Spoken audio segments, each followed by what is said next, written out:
Olá, a graça e a paz do nosso Senhor e Salvador Jesus Cristo seja contigo, meu irmão e minha irmã.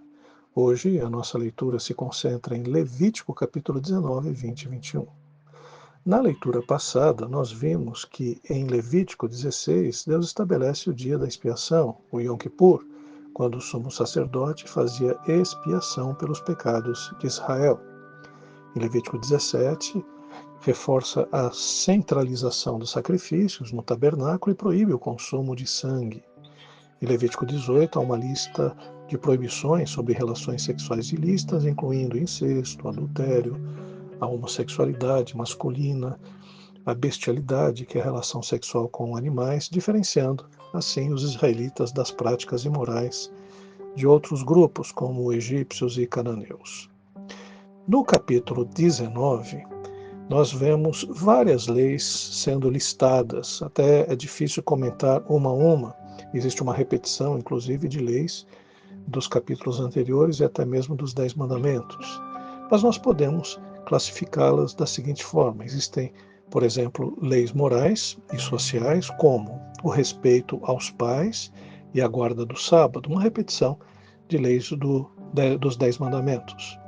A proibição de ídolos e sacrifícios também inadequados, e também a ordem para deixar partes da colheita para os pobres e estrangeiros, uma lei de caráter social. Essa lei é muito interessante, né, porque mostra o cuidado que o Pentateuco, e também nós vamos ter nos profetas e até mesmo no Novo Testamento, o cuidado com o órfão, a viúva e o estrangeiro. Também existem leis relacionadas à honestidade e à justiça também, a proibição do roubo, da mentira, da fraude e da exploração dos trabalhadores. A proibição também da difamação e também do ódio contra o próximo. Em relação às leis, principalmente aquelas relacionadas aos vulneráveis, o Código Mosaico é superior a alguns códigos também que existiam na época, como, por exemplo, o Código de Hammurabi. Esse Código de Hammurabi até estabelecia algumas leis que protegiam os escravos, que protegiam alguns grupos, mas nós percebemos uma ênfase maior nas leis relacionadas pelo livro de Levítico e outros também do Pentateuco. Também nós temos, nesse capítulo, algumas leis que são contra os rituais mágicos, né, que existiam entre os povos vizinhos. Havia, por exemplo, um dado interessante, né, que é a proibição de misturas. E essas misturas de roupas, de tecidos mistos, que é o que mais nós temos atualmente, cruzamento de animais, também híbrido, formando animais híbridos, e plantio misto de sementes híbridas também. Aqui, menos uma preocupação, talvez, com a qualidade dos animais ou até mesmo das plantas que existiriam a partir dessa mistura, mas muito mais na questão religiosa, porque a ideia de tecidos mistos, animais híbridos, também plantios mistos, poderia ensejar uma ideia de sincretismo religioso, que é o que esse capítulo está, na verdade, procurando evitar. Também nós temos alguns regulamentos sobre o consumo de frutos das árvores. É necessário que a árvore seja plantada e alguns anos depois, 4 ou 5 anos depois, se poderia então colher os frutos dessa árvore. Parece até que a preocupação também é uma preocupação com a própria natureza, o medo de que as próprias árvores e as plantações elas sejam consumidas de tal forma, uma forma inadequada, que possam também se deteriorar. Talvez seja essa a realidade que está posta aqui nessa lei. E existe a proibição óbvia de adivinhação e feitiçaria. Alguns achados arqueológicos em Ugarit, que é uma região cananeia, mencionam práticas da necromancia. Necromancia é justamente a consulta aos mortos e rituais mágicos comuns entre os cananeus que, obviamente, são condenados neste capítulo.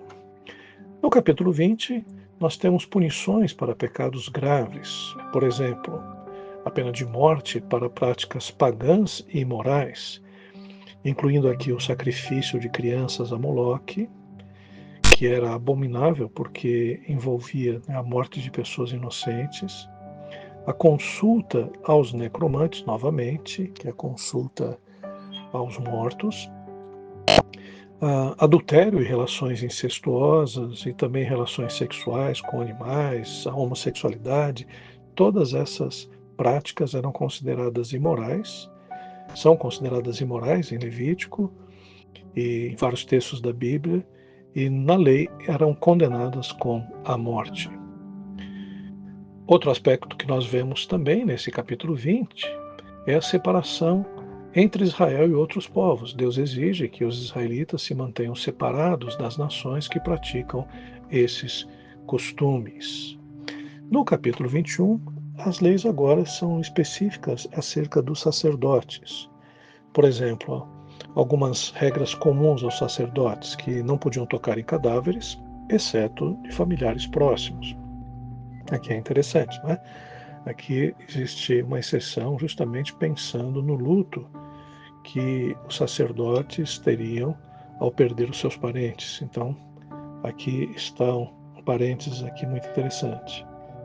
Também os sacerdotes não podiam rapar a cabeça ou cortar a barba de maneira ritualística. Quer dizer, o que está em jogo aqui é que os sacerdotes não deveriam fazer a semelhança, por exemplo, dos sacerdotes egípcios, né, que tinham um corte de cabelo diferente, um corte de barba diferente, que identificavam-os como sacerdotes desses cultos pagãos. Então, por isso, essa proibição. Também haviam restrições sobre casamento, por exemplo, um sacerdote tinha que casar com uma virgem. Não se podia casar com uma mulher que era prostituta ou havia se divorciado, ou até mesmo uma viúva. Aqui a gente vai ter que entender no contexto da época, porque para nós isso é absurdo. E a gente vê também que no contexto do Novo Testamento, essas leis, né, relativas ao sacerdócio, todas elas também acabaram caducando, né, pelo fato de que agora a igreja é sacerdotal. E a gente diz isso porque nós percebemos até mesmo na Bíblia e na a própria genealogia de Jesus, existe uma viúva, como por exemplo Ruth, que perde o seu esposo. Ruth, além de tudo, era uma estrangeira, moabita, viúva, que se casa com Boaz, né, que era o avô, que foi o avô de Davi, e que pertencia à própria genealogia de Jesus. Então, nós podemos perceber, né, um desenvolvimento muito importante no Novo Testamento. E também algumas regras para o sumo sacerdote. Por exemplo, o sumo sacerdote também não podia tocar em mortos, mesmo que sejam os seus pais. Aqui era mais rigoroso para o sumo sacerdote. Também deveria se casar com uma virgem israelita. E havia alguns requisitos físicos para o sacerdócio. Por exemplo, homens com defeitos físicos, mesmo da tribo de Levi, que tinham cegueira, algum tipo de aleijão, nanismo, uma deficiência física, não podiam oferecer sacrifício. Aqui também temos que entender no seu contexto, porque para aquelas pessoas da época, uma pessoa que tinha lepra, uma pessoa que tinha alguma deficiência, havia cometido algum pecado. Estava sobre ela algum tipo de maldição. No Antigo Testamento, nós temos, por exemplo, o livro de Jó, que vai quebrando essa ideia, porque Jó passou por várias enfermidades físicas e não era porque ele era um pecador contumaz. Mas no Novo Testamento é que nós percebemos uma mudança. Por exemplo, Jesus Cristo, ele que é o nosso sumo sacerdote, ele toca em pessoas mortas e ressuscitas. Ele se deixa tocar por pessoas enfermas e não se torna imundo, como foi o caso, por exemplo, da mulher que tinha um fluxo de sangue. Muito pelo contrário, em Jesus Cristo, aquilo que acontecia na lei, que a pessoa ela se contaminava, né, ao tocar um morto, ao tocar uma pessoa doente, em Cristo Jesus é o contrário. Jesus Cristo ele santifica as pessoas as quais ele acaba tocando, acaba trazendo cura e vida. Então, no Novo Testamento nós temos uma mudança, até mesmo, por exemplo, nós temos Filipe, que era um diácono, que vai evangelizar um etíope, né, da rainha de Candace, que era um celibatário, na verdade, ou, melhor dizendo, um eunuco, que era uma pessoa com uma deficiência física. E mesmo assim ele recebeu a mensagem do Evangelho, foi batizado, né, mostrando justamente esse fato de que no Novo Testamento essas deficiências físicas são vencidas pela mensagem do Reino de Deus, pelo poder que há em Cristo Jesus. Perguntaram para Jesus a respeito do cego de nascença, quem havia pecado, ele ou seus pais, para que ele estivesse daquele jeito. E Jesus Cristo disse, nem ele nem seus pais, essa doença seria para a glória de Deus. E Jesus cura este cego de nascença. Então você vê que existe uma mudança muito importante no Novo Testamento. O contexto histórico da época mostrava que o sacerdócio era uma função sagrada e separada em várias culturas antigas. Então havia um rigor maior para que o sacerdote ele pudesse expressar toda a importância do cargo e também da sua função. Terminamos aqui a nossa leitura e que a gente possa fazer esses links importantes acerca das leis que serviram ao seu tempo. Nós costumamos dizer sempre que a revelação bíblica ela é progressiva. Então, a revelação aqui que nós temos em relação às leis de Moisés, elas cumprem um papel importante para o povo daquela época. Mas, obviamente, nós vemos pela própria Escritura Sagrada que existe um desenvolvimento na aplicação dessas leis entre os profetas e no Novo Testamento, Jesus Cristo. Ele cumpre muitas dessas leis em si mesmo, principalmente as leis relativas ao sacrifício e as leis religiosas, e ele aprofunda muito mais na vida do cristão, a partir do Sermão do Monte, as leis do coração, da intenção, e não somente essas leis que nós vemos aqui registradas em Levítico e no Pentateuco.